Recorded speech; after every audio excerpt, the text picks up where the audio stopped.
Hey y'all, it's your girl Fia, the life of the evolutionary change coach with episode 7. We're talking about anxiety today. Come on, I know you we're talking about anxiety today.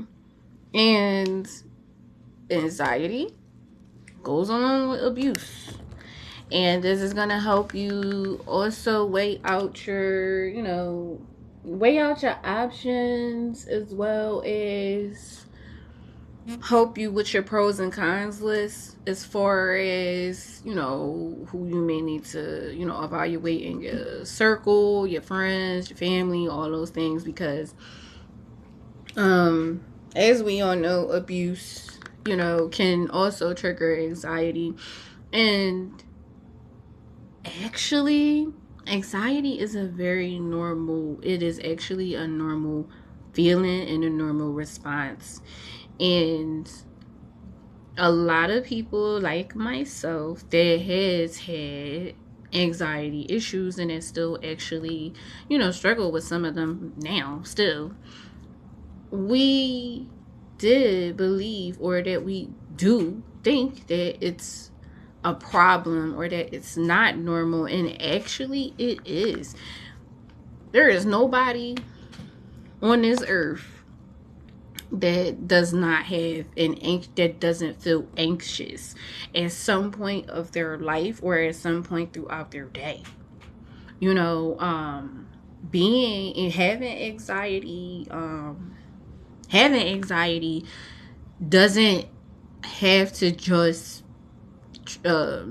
happen just because of a traumatic situation or due to any trauma response, because you could just honestly feel anxious just about anything. You could feel anxious just about something good is happening to you or for you because you're excited.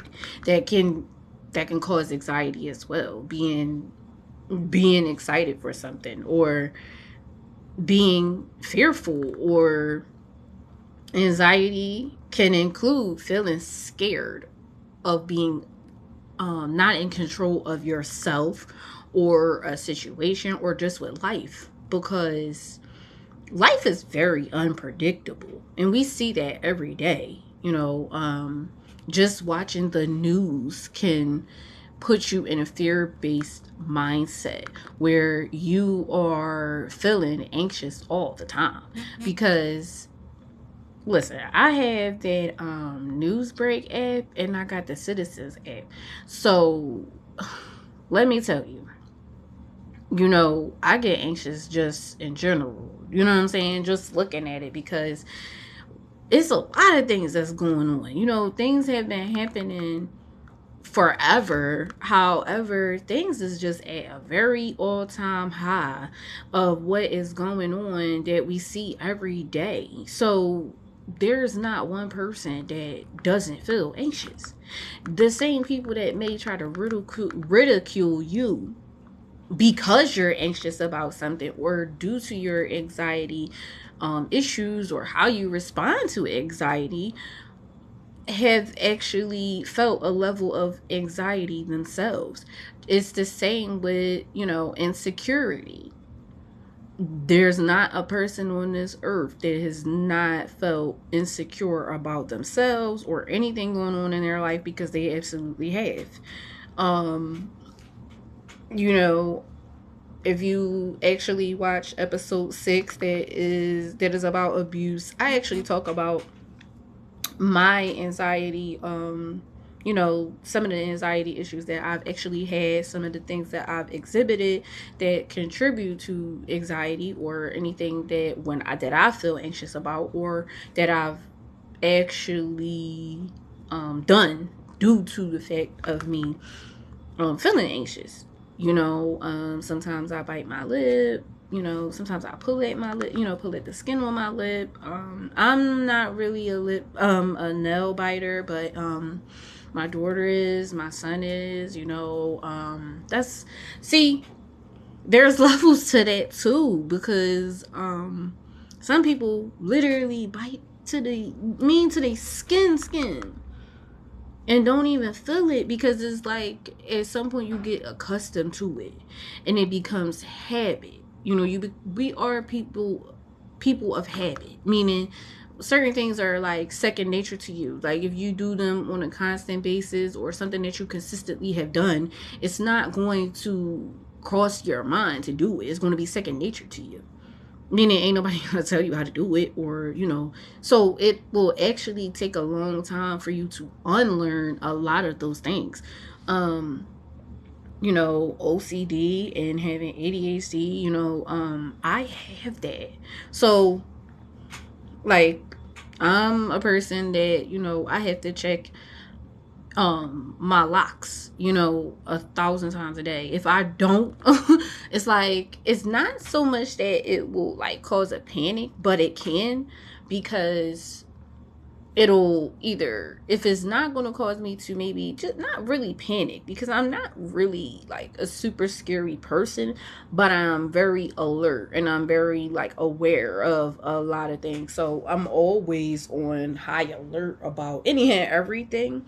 And in all honesty, you have to be like, you cannot be slipping or get caught slipping in any shape or form nowadays, especially nowadays, because folks is out and they, everything's just be happening. Okay.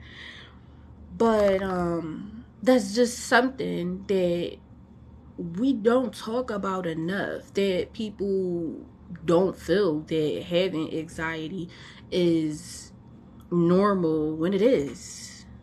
It really is.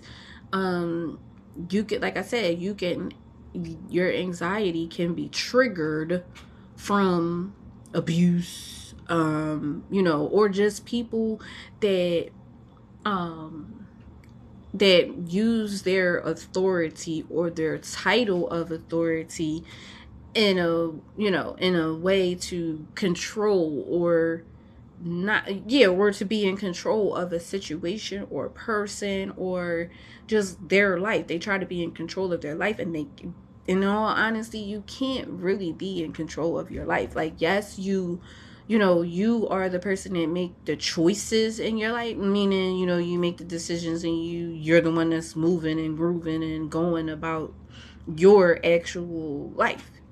However, life is unpredictable. Anything can happen. So we are, if you're super anxious, you're probably a person that overthinks, you overanalyze and things like that. So you are, um you're gonna cause anxiety in yourself anyway, because you're overthinking everything from your part, the worst case scenario.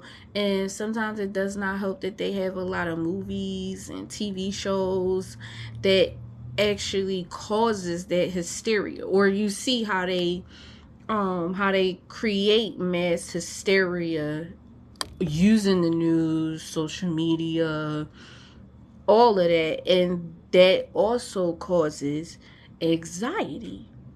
If you have been in any type of situation that causes that you have PTSD from, that also causes you anxiety, that triggers your anxiety, which you could be a person that rocks back and forth, because I've done that. Look in my abuse episode, because I actually talk about it, and I actually did, definitely talk about that. You could have been in little random situations that caused random accidents. Like, I actually got burnt from hot coffee. I was a waitress for 7 years, so while I was working, and that actually had me very anxious and afraid to even look at coffee, drink coffee, anything hot. I didn't even want to, like, it made it hard for me to even want to, like, cook in the oven, because I got fearful of being burnt from the oven or just anything hot. So it took a while for me to want to drink coffee, I really don't even really drink it hot at all. Like, now I might definitely drink it cold. Like, I'll drink iced coffee, and I'll let it get room temp before I even touch it, or really really even begin to drink it, because even just the feeling of the hot cup, or that triggers me. um so that is like that's a trauma response. That is an anxiety, because you get anxious, like, it's like you want to touch it but you don't. So it's like, it depends. That actually puts you in fear, like, in fear of what you're doing, because you already had an outcome and you don't want to repeat that outcome again. So it creates anxiety in you. It makes you feel overwhelmed, because you're thinking about all the things that you had, that happened, and how it felt, and stuff like that. And you don't want to go back to it. So you're trying to avoid anything that can cause you to have the same reaction or the same situation happening again. Um, in the abuse episode, I talked about how, when I was little, I had fell out of a swing, and I, like, scraped my face and stuff up, and then that caused me to be afraid of swinging, or wanting to be on a swing. But I had to, it's like, it took me a while to get back into that as well. But swinging, as I got back into it, swinging became something that was like a real stress reliever for me. It's literally one of my favorite things. Like, I'll go to the park right now and swing all day. Like, you know what I'm saying? Um, Even when I had when my kids were a little bit younger, I would go with them, put them right at my lap and be swinging. Swinging was my shit, and still is. Okay, I would challenge myself to, see how far I could get to, reaching the leaves on the tree, all that stuff. So, but it took me a while to get to that point, because I used to be afraid that I would fall out, or that I would injure myself, because that happened to me. So I would try to avoid things like that, um so that doesn't happen again. It's the same thing. Being in failed relationships can also trigger anxiety, because it can make you fearful of commitment. It can make you fearful that every person that you meet is going to treat you the same way, or you're going to always have the same reaction. So sometimes you're going to, like, you have this, like, fight or flight type of mindset, whereas, like, you actually sometimes you actually wind up self-sabotaging really good relationships, or with really good people, because you are in fear of either being hurt again, having to start back over again and again, and that causes anxiety. This is my cat Ethan, y'all. Y'all have seen Ethan quite a few times. So, but yeah, on the paper, cause I am. I got the paper. I've been writing out my I write out my notes. I write out a lot of stuff, just to make sure that I am actually giving really good, actual, honest feedback, and giving you what I have actually experienced from life lessons. Okay. as well as just some things that I didn't know that I can give you guys so you do know. Um, some of these things though we are kind of already talked about, ways to help you with your anxiety or help you through it, any anxious situations that arise or feelings. Yeah. Yeah, or having racing thoughts. You can try these techniques. Talk to someone. Talk about your anxiety with a trusted friend, mentor, or therapist to help you cope better. Yeah, write about your anxiety. Write down what happens when you feel anxious or are experiencing that contribute to triggering your anxiety.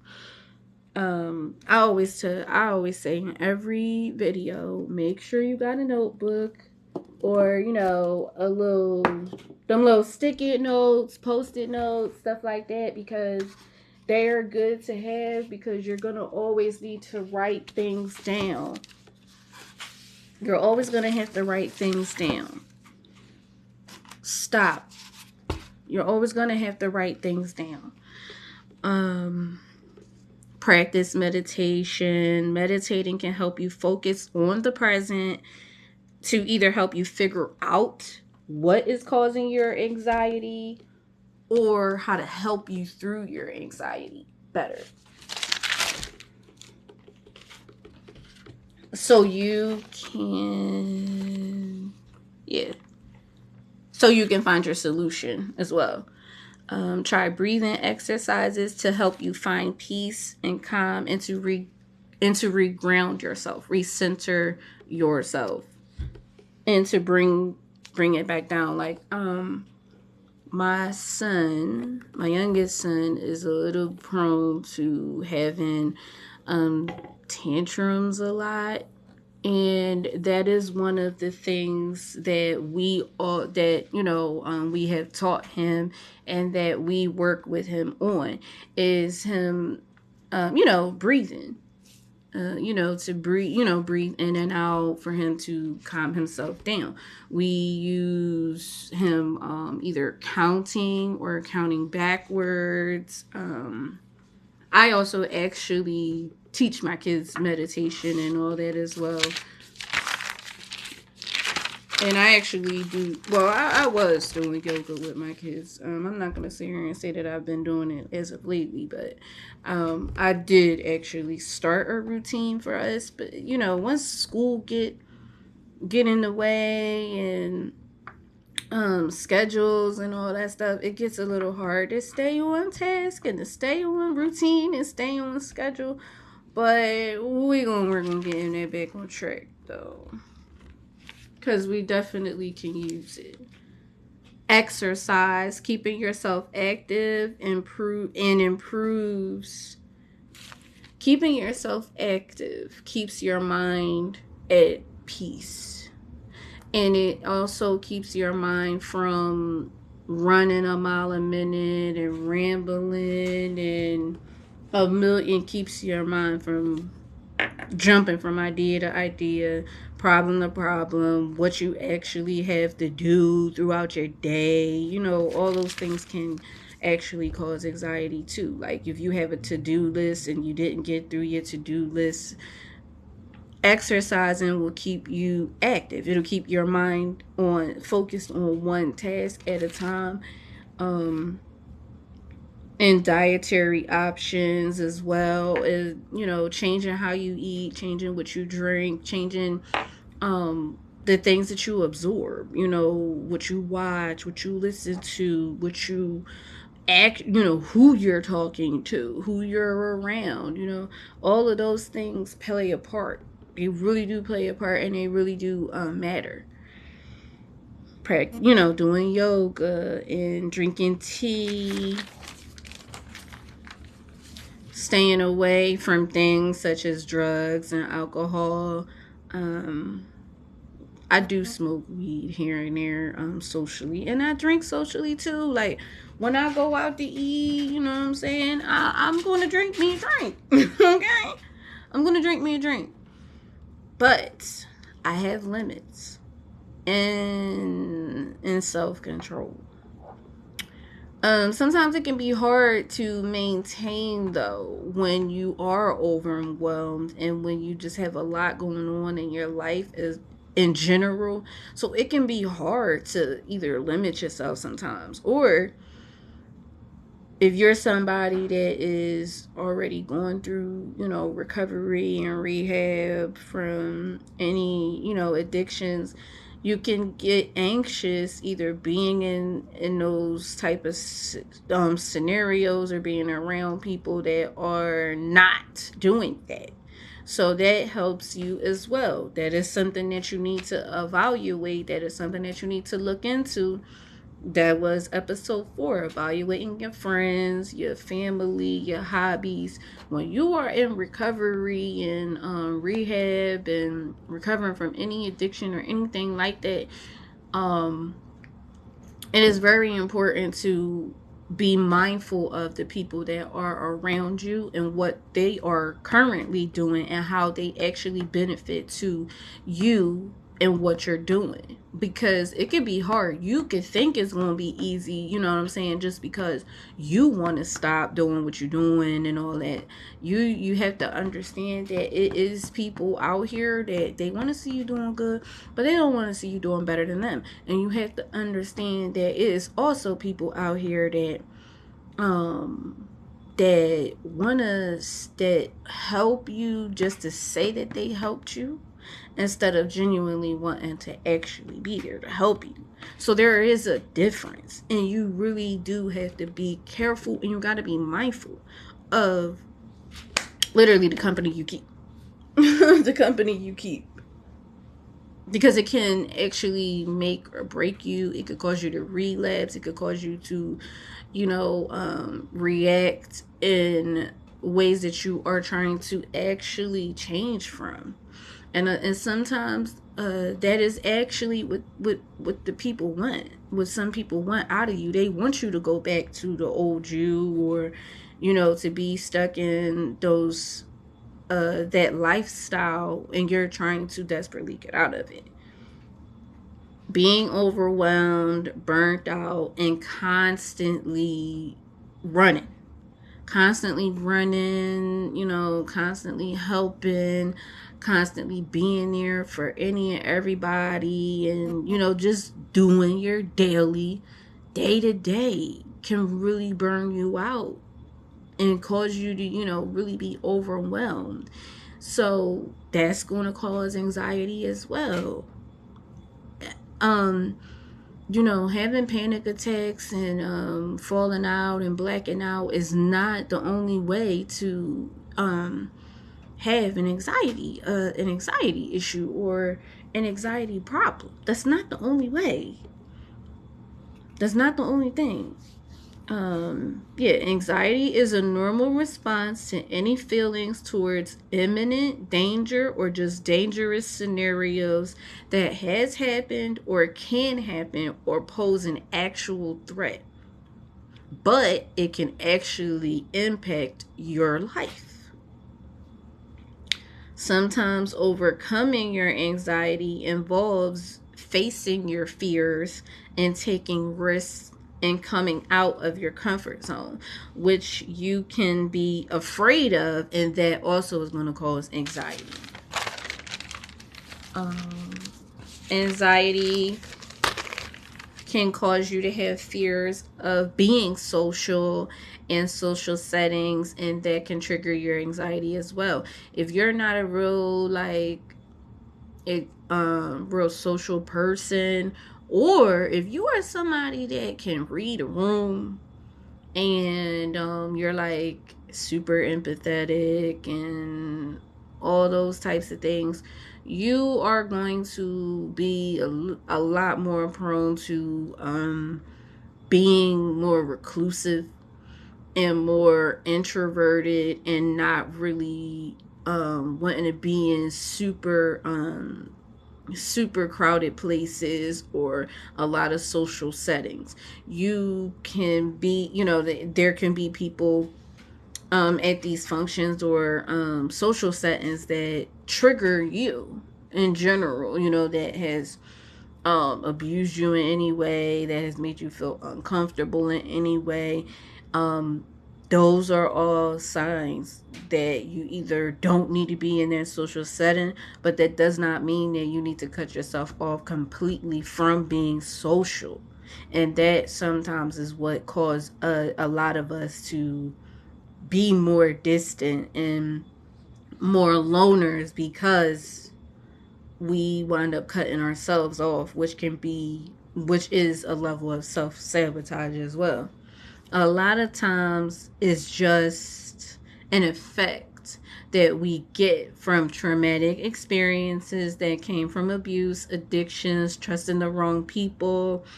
Honestly, like I said, watching the news can put you in a fear-based mindset that actually puts you in fear and have you on high alert and causing you anxiety symptoms. Like if you have been, yeah, like this is a anxiety response too, rubbing your ears, or if you're somebody that does that, my daughter does it a lot. You just like a actually is self-soothing when you are in a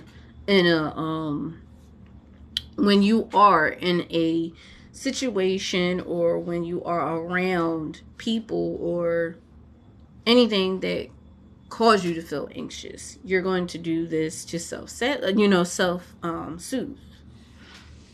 yourself, to calm yourself, to keep yourself calm and grounded.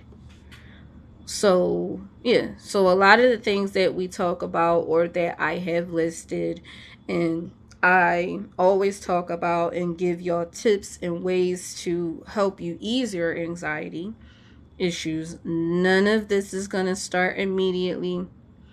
Start a scheduled routine, because staying on a routine or putting one in place that can help you um is going to really help you. You're going to benefit from it. It can be hard at first to stay on task, and sometimes even when you are on an actual routine, um you're going to sometimes stray away. I do it sometimes as well.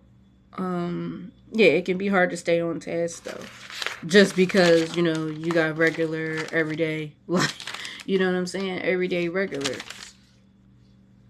Yeah, but as long as you implement it in your daily and day to day, like it may not be specifically the way you schedule it, but as long as you put it in your day at some point of your day, then you're good. Sometimes, and then do not beat yourself up um just because you missed something, or that you forgot to do something that you did schedule yourself to do, or that you did get in a routine. I struggle with that as well sometimes. Like, yesterday I did not journal at all. Yesterday I didn't. I actually meant to record yesterday and I didn't. And I kind of, at first I felt really bad about it. But I winded up, I took a shower. I also reminded myself that I was going to do my hair yesterday, so I did. And then to keep me motivated and raise my spirits and keep myself in a really good headspace, and to keep myself from thinking about what I did not do, I looked at it as, maybe this is, I need to focus on something else. This is what I need to focus on at the time, and I can do that tomorrow, which I am doing. Um, I listened to music, while I was doing my hair, to keep me motivated and doing my hair, because when I first started doing my own hair, y'all, some days that joint would take me 7 to 10 business days, because um I would be doing my hair in the midst of me, having to go to work and stuff, and take my kids to school and stuff. So sometimes my hair would be half done and not all the way finished. It would take me a while to do my hair, like to really, really finish it. And now I winded up getting to the point where I can really finish my hair in one setting. Maybe not Depending on if I decide to like stop for a break or something like that. But either way, it ain't gonna take me like 2 3 days no more. It'll take me at least without me taking no breaks. I can actually get my hair done maybe 3 hours. I'll say three. Definitely maybe like 3 hours for sure. Um, but yeah, definitely at least 3 hours at that, at best. But but yeah, and then after I got done with that, I got more. I got present with my kids, and you know um my little nephew was over here too. So, that was our family time, okay? It was Sunday anyway, it was the family time. So that's how we went about it, and I was okay with that because that helped me, we all, me and the boy, it was like a mom and boys day kind of thing, playing the game with the boys and all that. So that was what it was. And that's comforting for me. That's actually very calm for me. And that also helps me teach my boys to um, kind of like, it's helping me teach them how to respond better while they're playing their games when they lose and all that stuff is, by being an example. Now, yes, I'm super competitive. Yes, I talk my shit. All of that stuff too. But I kind of it's like me and my boyfriend are really big gamers. Like we'll literally go to the arcade and that's where we at. Okay. Like we did that even when we went on vacation. When we went to when we took their when we took my kids to Hershey Park for my son's birthday. Man, after we rode a few rides or whatever, me, him, and my daughter and my other son, we literally got lost in the arcade and was in that joint for hours. Okay, hours. You hear me? Hours. And so yeah, like now I'm gonna get my talking. Okay, I'm gonna get my talking, but yeah. So yeah, like I was, most times I, wake up at 5 a.m. I journal, I make my coffee or my tea, or sometimes I won't do any of that. I'll just drink me some water and be journaling and set my goals for my day or for the week ahead. Okay, now sometimes even I forget or I may sleep in a little longer. That is also, it's like finding a balance between listening to your body, your intuition, and your discernment. When I need to rest, I do it.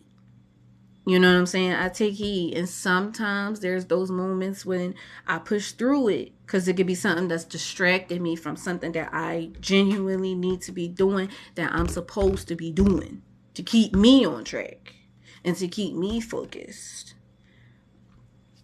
Um, yeah, I actually need to do, or keeping the fear tactic or mindset. A lot of times it's our mind and being fearful or being overly critical of ourselves when we have to really give ourselves patience and a lot of grace and mm, I'm working on it even with myself. So it's a lot easier said than done. Okay? A lot easier said than done.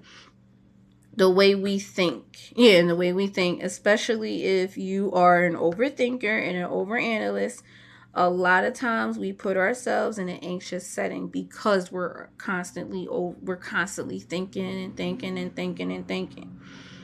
The best way we can process it is writing it down. You can burn it, meditating over it, and fully, releasing it. You can write it down on a bay leaf and burn that. If you do smoke weed or hookah, you can write it on the wrap or you can speak it over the hook of smoke, because the smoke is going up anyway, right? You're releasing that into the you know what I'm saying? You can do that with your intentions as well. Your intentions, your goals, anything, positive that you have going on, just to even help you through what you're going through. Help you through the goal, and help you through your anxiety, and help you soothe it, and reground, recenter, all of those things.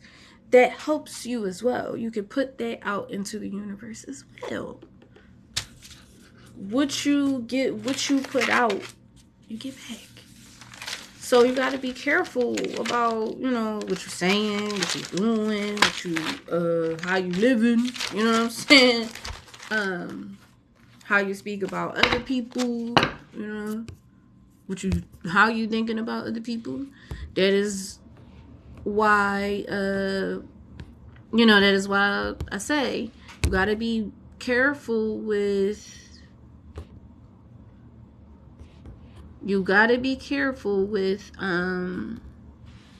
that is why I say you have to be careful with gossip. Okay? How you gossip about people, and what you're gossiping about, what you're entertaining, because I'm not exempt from that, but I am a person that I'm honest. So if somebody told you that I talk about you behind your back, no, I don't. Because I guarantee you, I said it directly to you. Cause I'm a real, genuine, loyal person and friend and all that, and I'm going to tell you. I'm not the yes man type. That's not me. So,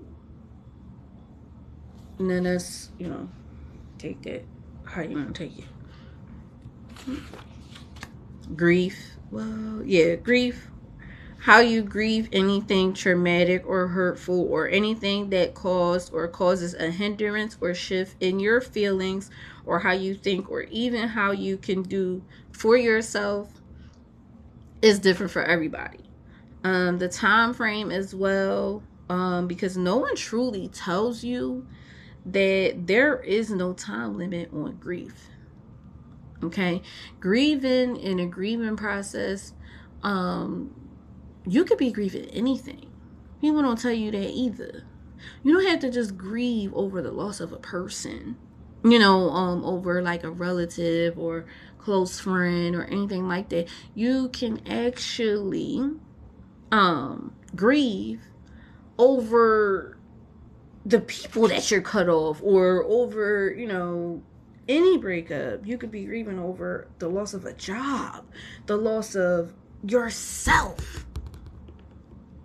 You can literally be grieving over the loss of yourself, because we as people lose ourselves in a lot of things. We lose ourselves sometimes in our kids, in our jobs, in our relationships of any kind. And you don't realize that you have lost yourself, or who you even are, until you look in the mirror and you ask your own self, who are you? And you can't answer that. That's when it's time to, make some changes, go to the drawing board, sit with yourself, so you can figure out who you are, to find yourself. And this is that part. This is actually what you're doing. And while you're going through this specifically, is going to bring change. It's going to bring peace. It's going to bring harmony. It's going to bring balance. It's going to bring a lot of good things to your life. Unless you was really out here doing some stuff that you really can't come back from.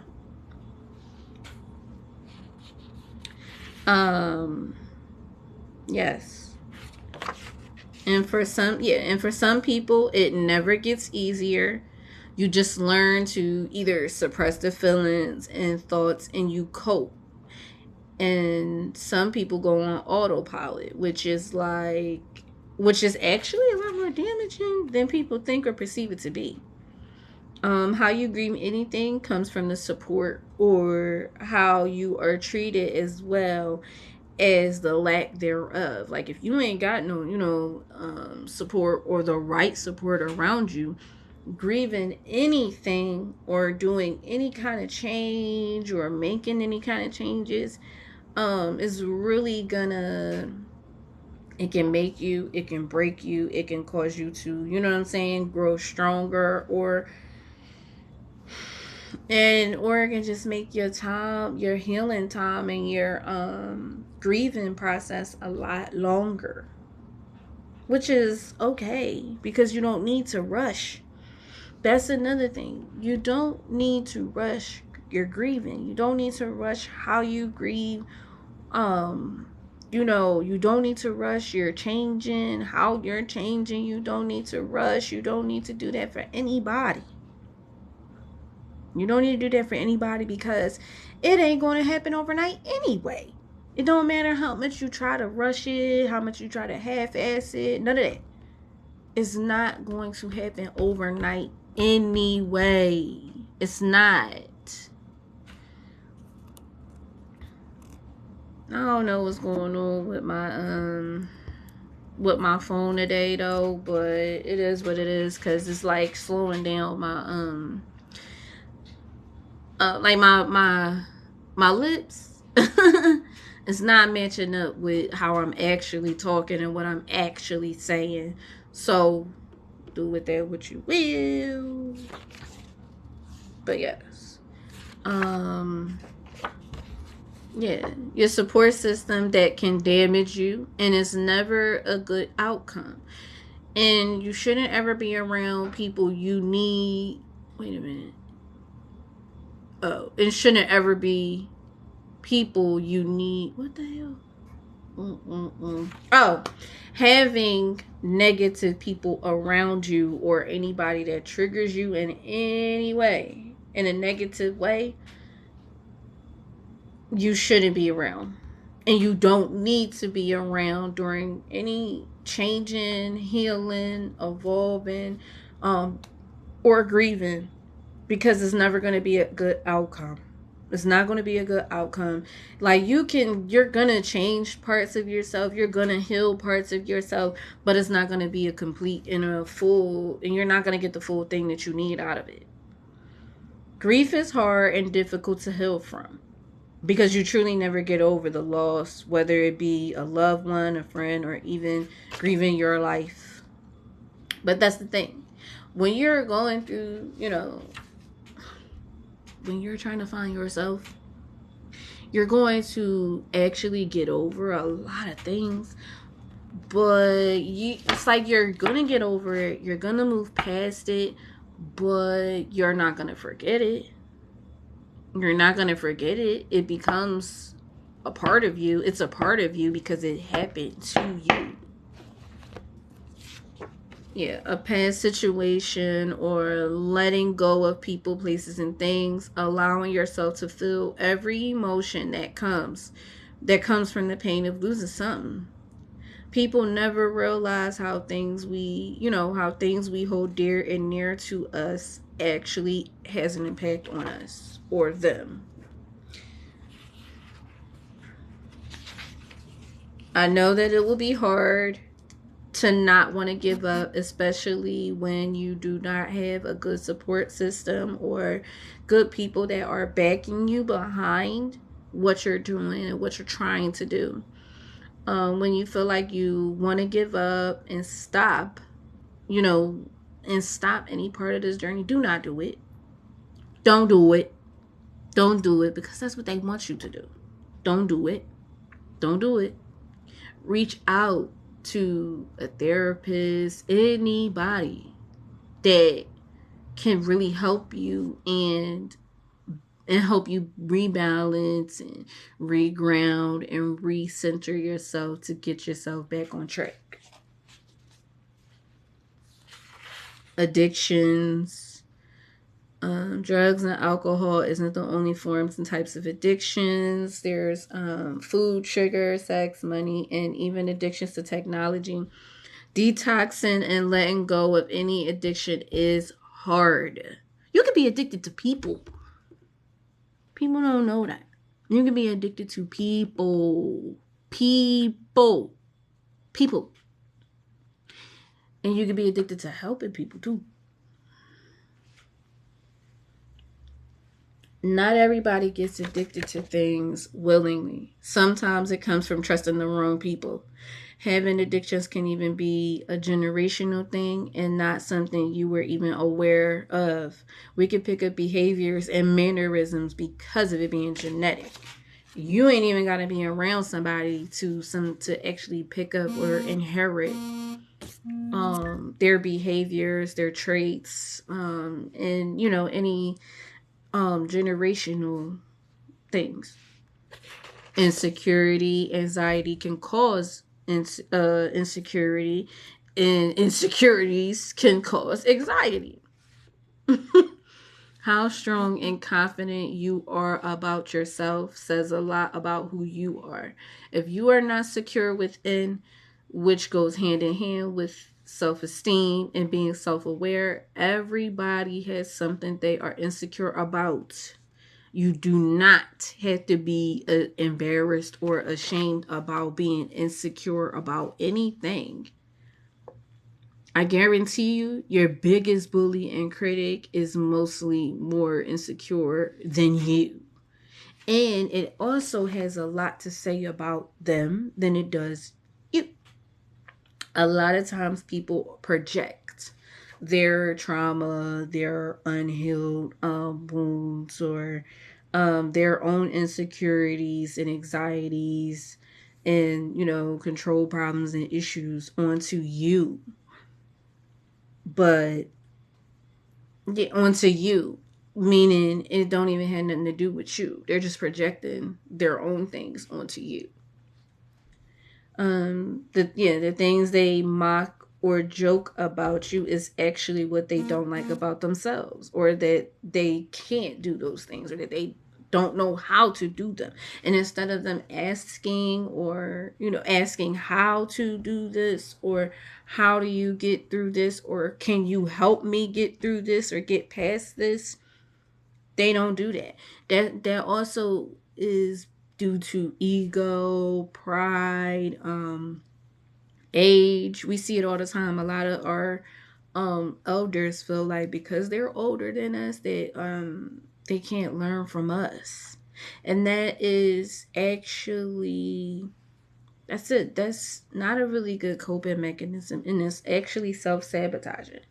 And that actually keeps you from growing. Because if you really, really go through life thinking that you know everything, baby, life is going to really, really show you that you don't know nothing. You don't know nothing. So be teachable. Be teachable. Because I've learned a lot from my own kids, okay? I learned a lot from them, okay? They helped me heal parts of myself that I didn't, you know what I'm saying, that I didn't know, or that I needed to heal, that, you know. Yeah, you can still be strong, confident, comfortable, and secure with yourself, and that speaks for itself. When you walk into a room, in the room, they tighten up, or even if even if the room get quiet, that means you was the talk of the room anyway. Okay? So that means you got a lot more, going for yourself than you think you do. Dating can cause, like I said, dating can really cause anxiety as well. Be cautious when dating and pursuing potential or future options. Keep your spirits up and your energy up. Don't get upset if a potential person doesn't respond or even ghost you. That means it wasn't meant for you, and you don't need to question it. You don't need to question yourself. It's nothing that you did wrong, because people are allowed to have standards. You are allowed to, like I said, yeah, you're allowed to have standards, you're allowed to have morals, you're allowed to have things that you don't like. They're allowed to have things that they don't like. They are, you are allowed to walk away from a situation if it doesn't serve you and if it does not, align with what you want and what you need. And there's nothing wrong with that. It is okay to keep your options open if you are truly single. If you are truly single or, in an open relationship, however, as long as it's open communication between both parties and everybody involved and everybody agrees to it, you good. You good. Dating doesn't have to be about another person. This is just for you to date yourself. Date yourself. Like I said, if you are looking for yourself, date yourself. Date yourself to find yourself. Date yourself to find out what you like, what you don't like, what you're going to tolerate, what you're not going to tolerate, what you are willing to compromise on and what you're not willing to compromise on, and stand on that. And it's okay for you to stand on them, and it's okay for other people to not actually agree with them as well. That doesn't mean that you have to get upset about it. That does not mean that you need to go, seek out revenge on that person or anything like that. You just move on. You just move on and, continue. Yeah. Okay? This is just to date yourself and the time to pour into yourself. You can't pour into no one else. You cannot pour from an empty cup. It does not matter how good of a person you want to be, because listen, I'm that. Okay? But you cannot pour from an empty cup. If you already know your situation ain't right, you can't help nobody else at the moment. If it's not a somewhat of an equal give and take, no. If you the only one helping, and ain't nobody helping with you, or they breadcrumbing you, or love bombing you, because that's a new word, that's the new drawings nowadays, or, they half-assing with you, that's not equal. But granted, yes, it's not going to always be equal. No, it's not. You got to know the difference. The difference between somebody stringing you along and keeping you and not really, really committing. Because it's a difference. It really is a difference. And I had to learn it too. I'm still learning in some way, shape, or form as well. There is nothing wrong with having boundaries and standards, even if you're in a relationship. Communicate your likes, your wants, needs, your feelings, and your issues. Okay? Just because you're in a relationship, that does not mean that you don't change. Over time, you're going to change. You're going to change. Your person might change. You know what I'm saying? It's going to be times when you're down, times when you up, times when they're down, times when they're up. Those are the things that you stick with in a relationship. Not no cheating, not no disrespect, not none of that stuff. Not none of that stuff. That's not what you stay for in a relationship. No, that's not the good and the bad. That's not, no. That's not the hard times. The hard times is when, things is looking a little slim. Things when you're not feeling that great about yourself. Okay? And your partner, can boost you or help you in that aspect, or vice versa. You got to communicate that, because sometimes you could be in a whole different mindset or in a whole different space when you meet that person. And then you can, especially if you continue changing, and if you was already on that, you're going to continue to change regardless. So that means your likes, your needs, your wants, your feelings, all those things may change. And that is why I feel like it is good to always have open communication in your relationship at any given time. You know, when you sit down, you having dinner with each other, them date nights and stuff like that. Sometimes use them. Use them to, you know what I'm saying? Well, look, how you feeling? What's going on with you? You know, are we good? It's nothing wrong with that.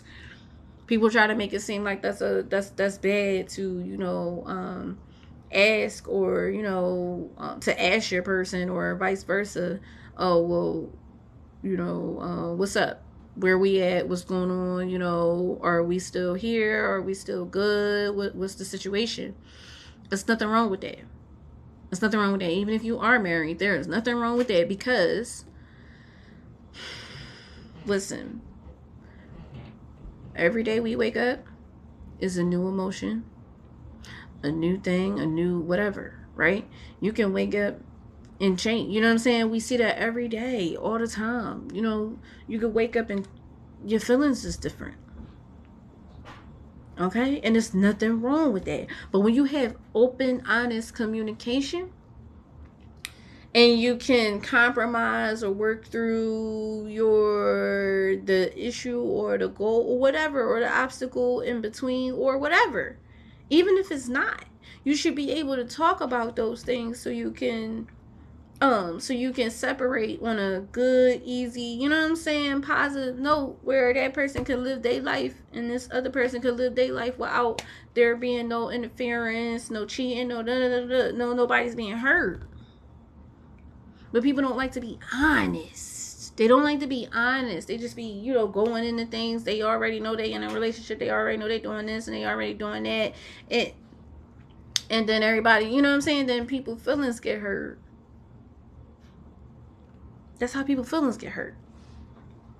Yeah. And any issues you have within yourself and the relationship, if they don't take accountability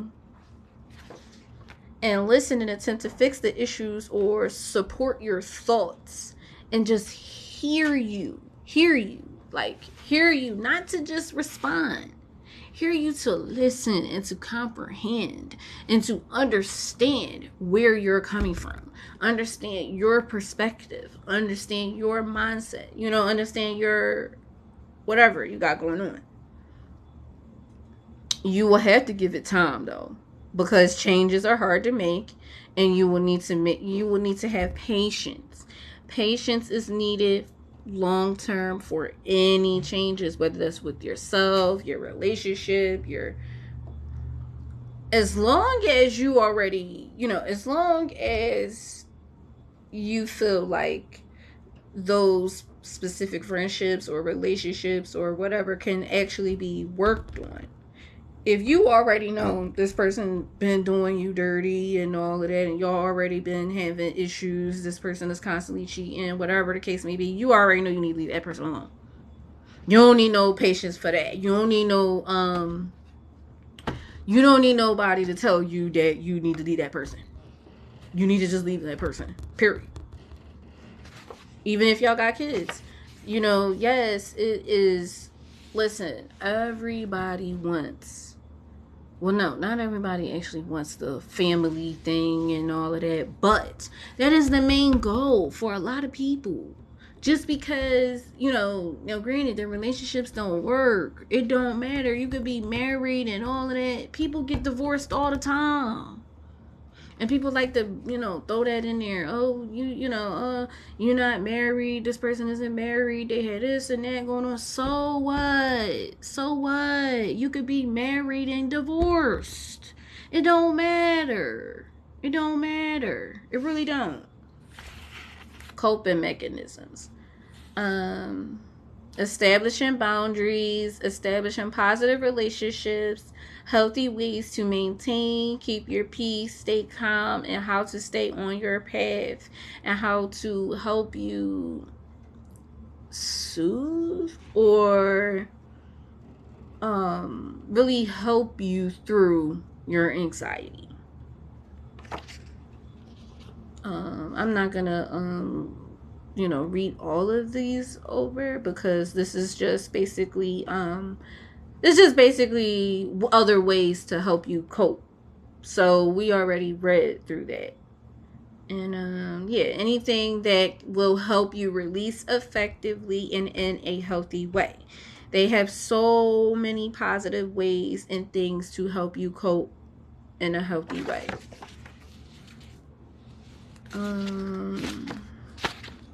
I ain't gonna lie, I think my phone is on. All right, yeah, my phone is on 1. So I'm gonna stop this joint right here. So, the task today is to write down. I'm gonna put it in the description box though, but write down. Oh, write about your anxiety. Write down what happens when you feel anxious and are experiencing any anxious symptoms or that is triggering your anxiety. Write about your anxiety. That's the task, because I'm not gonna do too much, but yes, write down your anxiety. Write down your anxiety. Write what happens when you are anxious. Write down what happened to make you feel triggered, or the trigger response, which is the anxiety. Thank you guys for listening. Stay, watch out for episode 8, and that will be addictions. Thanks for watching.